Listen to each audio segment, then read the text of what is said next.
வணக்கம், welcome back to Tamilan channel. இன்னைக்கு சூப்பரான ஒரு வீடியோ பண்ண போகிறோம்.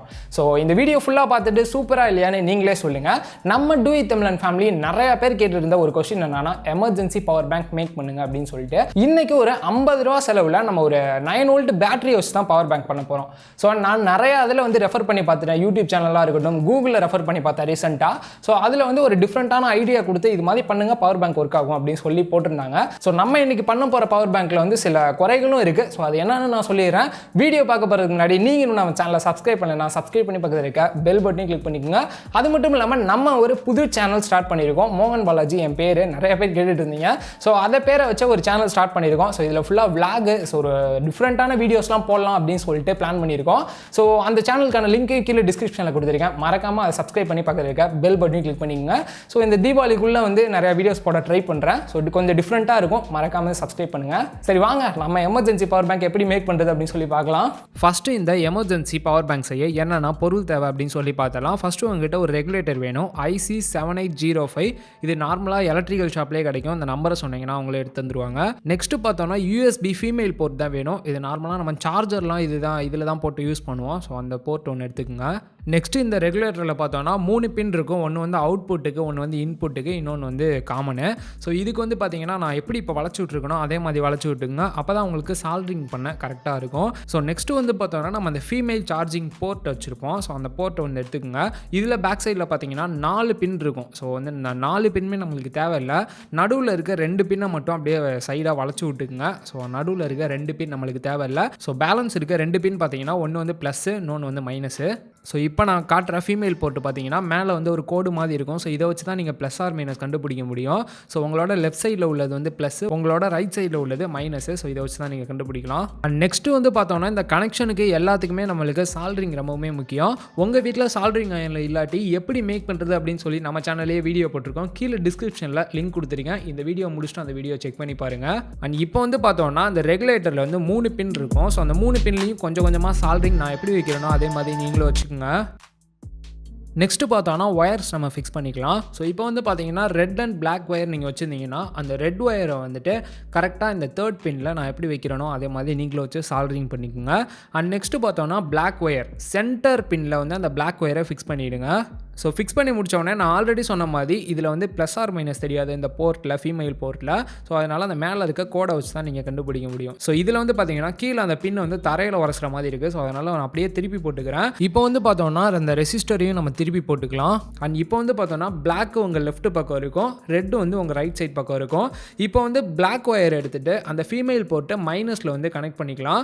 அதுலேயும் கொஞ்சம் சால்ட்ரிங் வச்சு கனெக்ட் பண்ணிக்கோங்க. அண்ட் நெக்ஸ்ட்டு பார்த்தோன்னா இந்த ரெட் ஒயரை ஃபீமேல் போர்ட்டோட பாசிட்டிவில் நம்ம வந்து கனெக்ட் பண்ணிக்கலாம். ஸோ கனெக்ட் பண்ணிவிட்டு பார்த்தீங்கன்னா உங்களுக்கு வந்து இது மாதிரி தான் ஒரு சர்க்யூட்டில் இருக்கும். நம்ம இந்த எமர்ஜென்சி பவர் பேங்க்கை ஒரு நார்மலாக 9 வோல்ட் பேட்டரியில் தான் பண்ண போகிறோம். ஸோ அதுக்கு பார்த்தீங்கன்னா 9 வோல்ட் பேட்டரி கன்வெர்ட்டர் ஒன்று வேணும் உங்களுக்கு. ஸோ அந்த கன்வெர்ட்டர் எடுத்துகிட்டு அதில் உள்ள பிளாக் ஒயரை நம்ம ஆல்ரெடி பிளாக் ஒயர் வந்து ரெசிஸ்டரில் கனெக்ட் பண்ணியிருப்போம். ஸோ அந்த பிளாக் ஒயரையும் இந்த பிளாக் ஒயரையும் சேர்த்து ஒரு சால்ட்ரிங் வச்சுருங்க அந்த சென்டர் பின்னில். ஸோ நெக்ஸ்ட்டு பார்த்தீங்கன்னா அந்த பேட்டரி கன்வெர்ட்டரில் ரெட் ஒயர் இருக்கும்.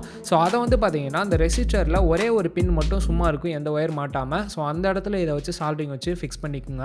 ஸோ அவ்வளோதான் ஃப்ரெண்ட்ஸ், இதுதான் பவர் பேங்க்கு. எப்படி நீங்கள் நம்புவீங்க? ஸோ இன்னமேட்டு தான் இருக்குது கொஞ்சம் வேலை.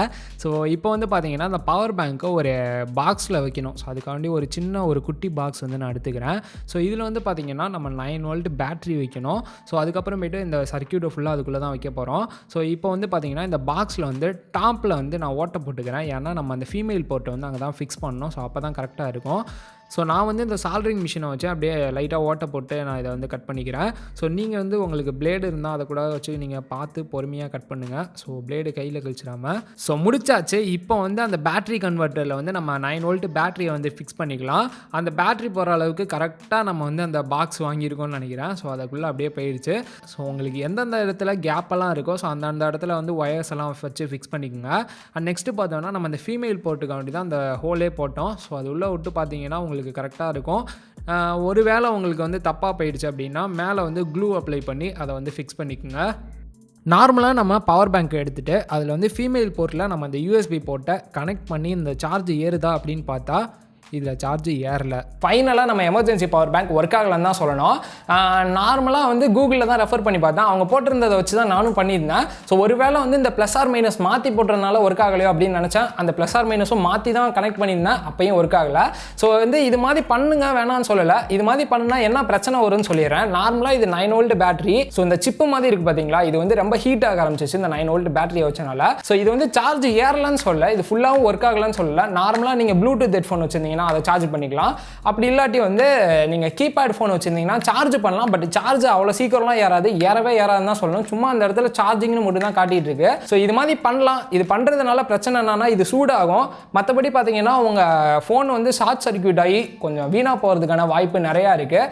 ஏன் ப்ரோ நெகட்டிவாக வீடியோ போடுறீங்க அப்படின்னு நிறைய பேர் கேட்கலாம். ஸோ நீங்களும் தெரிஞ்சுக்கணும்ல, இது மாதிரி 50 ரூபாய்க்கு பவர் பேங்க் பண்ணலான்னா எல்லாமே பண்ணி தான் ஆகும். அந்த 50 ரூபா காசை ஏன் வேஸ்ட் பண்ணணும் அப்படின்னு சொல்லிட்டு தான் இந்த வீடியோ ரெடி பண்ணேன். ஸோ நார்மலாக ஒரு பவர் பேங்க் எடுத்துக்கங்க. அதில் ஓப்பன் பண்ணி பார்த்தீங்கன்னா இந்த 2 விஷயம் மட்டும்தான் இருக்குமா. நிறையா சர்க்யூட்லாம் போட்டு வச்சிருப்பாங்க.